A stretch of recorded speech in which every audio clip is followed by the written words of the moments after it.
Positive affirmation.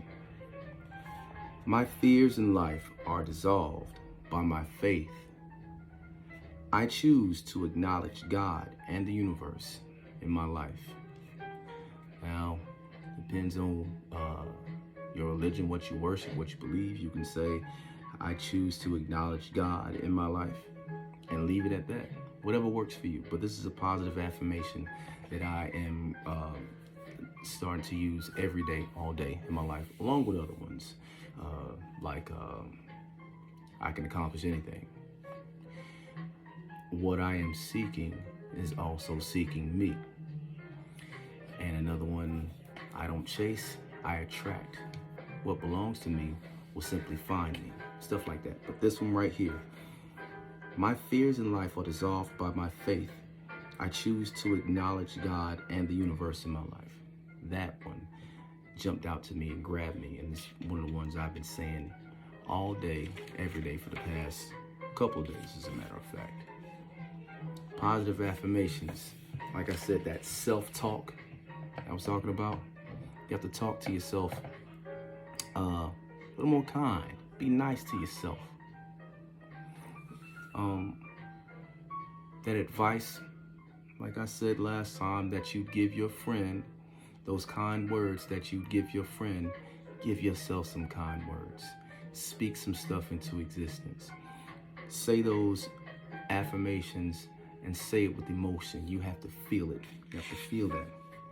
My fears in life are dissolved by my faith. I choose to acknowledge God and the universe in my life. I believe that. And I believe that everything that I'm afraid of, all the fears that I have in my life, if I just hand those over and focus on what my purpose is, focus on my passion, my desire, and not be afraid of those things that I could be afraid of. Give that to the Creator. Give that to the Most High. Everything else falls into place. I said something the other day, cognitive distortions, if y'all can remember. I want to dig into that. A lot of our thoughts aren't true. They are cognitive distortions, and that is what we think about a particular situation. And usually what we think about a particular situation, how it makes us feel, is twisted and it's wrong. Like blowing stuff up. For example, let's say you rush out of the house one morning because you want to get to work. You don't want to be late. And you don't have the time to give your wife that show of affection, the kiss, the hug. You give her a little smooch, out the door. And you get to work and you clock in on time and you're working, and you look down at your phone a couple hours later and you don't see a text from her or a missed call or anything like that. And you said, oh, it's 10 o'clock. She hasn't called me yet. Wonder what's going on. I bet she's mad because I rushed out this morning. I didn't really have time to kiss her or let her know that I love her or anything like that. She's probably mad at me. But what she needs to do is understand that I'm trying to get to work. I got to be to work at a certain time. And here she is mad because I'm out here trying to work and provide and pay the bills.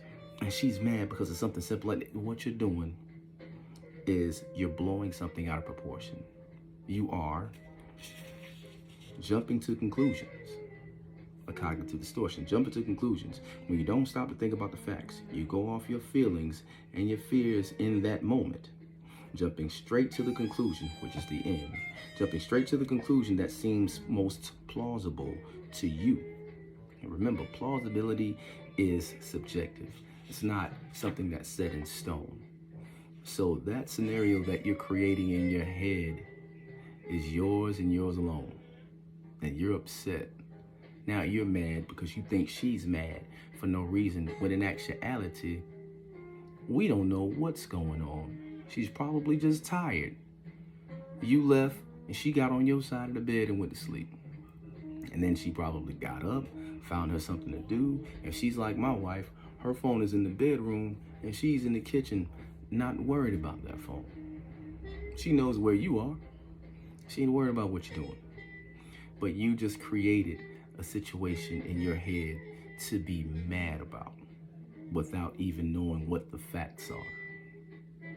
That's a cognitive distortion. Mental filtering is another one. It's when we avoid thinking about the positives and focus on the negatives, or vice versa. And most human beings are far more inclined to focus on negatives and ignore positives. That's why it's so easy for someone to come to another person and say, hey, I heard that Jimmy robbed a bank or something bad. And the one that just received that news is like, yeah, I can see that. I can see that. As a matter of fact, I believe this is credible information. So what I'm going to do is I'm going to tell someone else because this is credible information. So I believe it. So I'm going to spread it. Focusing on the negative and ignoring the positive. Not saying that there's a positive in that situation. What I'm saying is we, without even knowing what that situation is, will be more inclined to spread that or believe that negative. Whereas someone says, I heard that Jimmy just deposited $100,000 that he saved into a credit union. He's about to start a business. And it's like not responding the same way. Oh, I believe that. That's believable. The response is, wow. I can't believe, wow. I can't believe you did that. Or something along those lines. They're more inclined to believe that negative thing, though. As soon as you say it, bam, yes, he did that. He did that.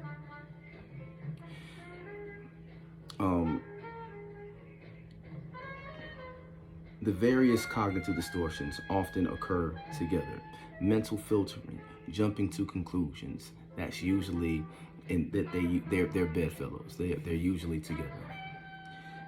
By identifying your cognitive distortions, you can unpick your own thought patterns, change the way you think, and you can change the way you feel. That mind is so important when it comes to your mental health. If you change the way you think, you can change the way you feel. That is powerful. And you can change the way you think by filtering, monitoring what you put inside your body through your eyes, through your ears, what you take in, what you watch, what you listen to, what you read, who you're around, because you are a sum of the 5 people that you hang out with the most. The 5 people that you hang out with the most is you in its totality. So watch your circle. Monitor what you watch on TV or on your phone. Watch what you take into your spirit. Watch the music that you listen to. You can't literally you can't watch it, but you know what I mean. Monitor what you listen to. Watch how you talk. Watch how you talk to yourself. Remember, as self-talk is important.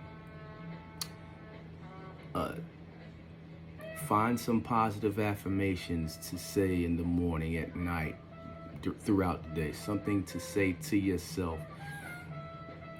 Repetition. You say something over and over again. You trick the mind into believing that. That helps.